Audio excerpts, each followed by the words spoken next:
I led the British team that negotiated in 2015 the so-called Joint Comprehensive Plan of Action, the Iran nuclear deal, which, if it had still been in force today, if the United States had not withdrawn from it, would have left Iran holding only a very small amount of enriched uranium. Now, Israel is reporting that 10 people have been killed and more than 100 injured in Iranian attacks as the conflict escalates.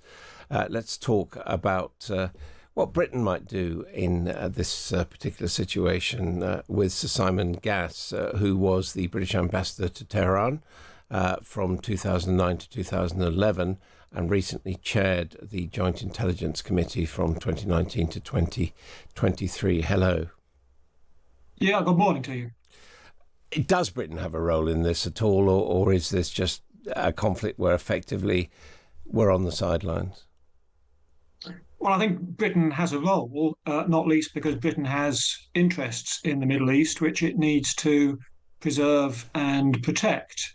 It has, of course, a large number of British citizens living in the Gulf, where if there was a spillover of the conflict, there could be vulnerability there.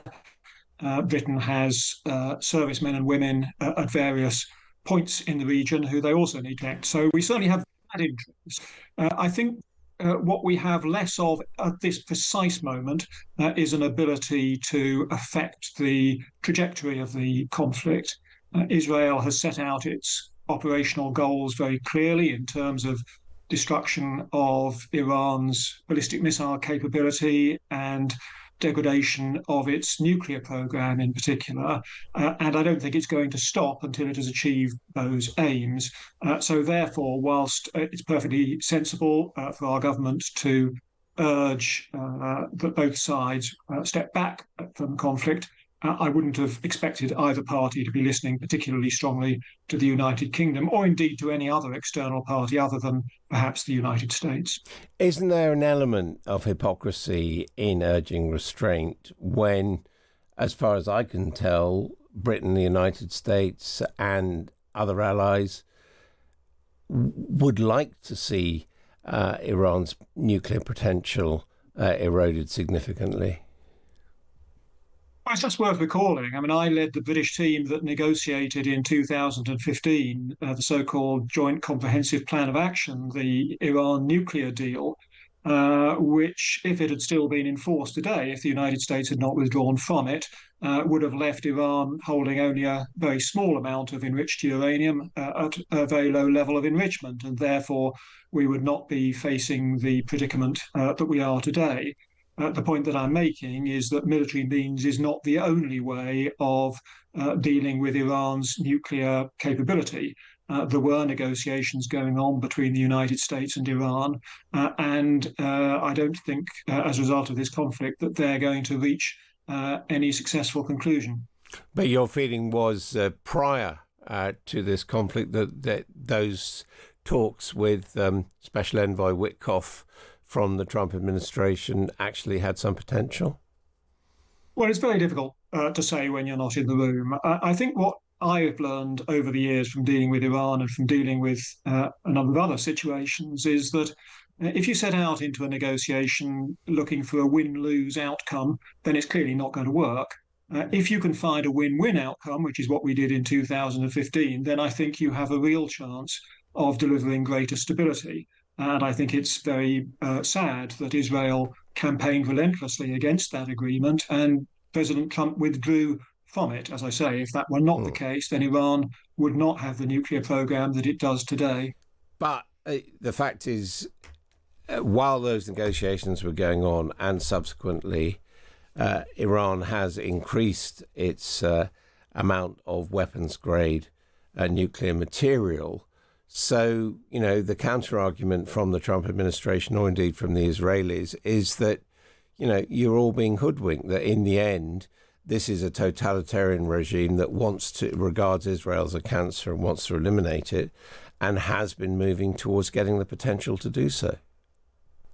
Look, I hold no brief for the Iranian government, which I think I have seen up close and personal, and it's a very ugly regime. So there is no doubt that Iran bears huge responsibility for what, in my view, is the reckless way in which they have pursued a nuclear program which has no plausible civilian use. It is worth just remembering, though, that in the last few weeks, the US intelligence community has been briefing out to the media that it does not think that Iran at present has a program to produce a nuclear weapon. What it does have is a capability which would put it into a good place if it chose to do so. Now, if I was Israel, of course, that would not satisfy me. So I'm not fundamentally disagreeing with the point that you make, but I'm sceptical as to whether we were in a position where Iran was quite as close to producing a nuclear weapon as Israel maintains. Obviously, Israel is already engaged in a conflict in Gaza. Do you think this particular conflict is likely to be contained as between Israel and Iran, or how concerned are you that it might escalate and spread in the wider Middle East? Well, there is certainly a possibility that it could overflow and spread out into other places. But my feeling is that at the moment, that is probably not all that likely to happen. I mean, it's very interesting that Lebanese Hezbollah, which we once regarded as one of Iran's most influential proxy groups in the region, has made very clear that it does not intend to get involved in this war between Israel and Iran. The Houthis in Yemen, on the other hand, have been launching ballistic missiles at Israel. So there is a regional dimension. I think where it would get really dangerous would be if Iran either attacked Israel at a level which the United States felt was impermissible, and therefore the United States joined Israel in the conflict, or if Iran felt that it needed to take actions such as trying to interfere with oil shipping through the Strait of Hormuz, which again would be likely to bring in other players into the conflict. I don't think that those things are likely at the moment, precisely because Iran wants to avoid facing United States military power. But once you start conflict, all sorts of uncertainties can creep in, and we can't be sure that that won't happen. Do you think there's any possibility that this situation might trigger regime change, as the Americans and the Israelis seem to be suggesting? Not much, no. I don't think that's very likely. One thing which I've always found with Iranians, even those who really detest the present Islamic regime, is that they say that the last thing they want is for either Americans or Israelis or anybody else to be trying to determine their future for them.